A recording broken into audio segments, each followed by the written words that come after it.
मुद्रा, आदि मुद्रा, विष्णु मुद्रा, विष्णु मुद्रा, चक्र, विष्णु मुद्रा, विष्णु मुद्रा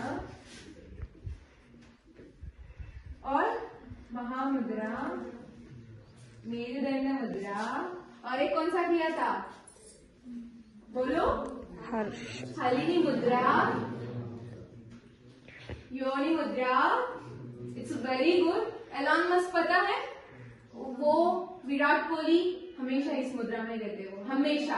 कोई मीडिया, कोई कॉन्फिडेंस हो तो इफ यू सी दैट, उनका कोई भी इंटरव्यू देख लो, इससे आप क्या बात कर रहे हो, इस बात को लेकर आप कॉन्शियस हो जाते इमीडिएटली।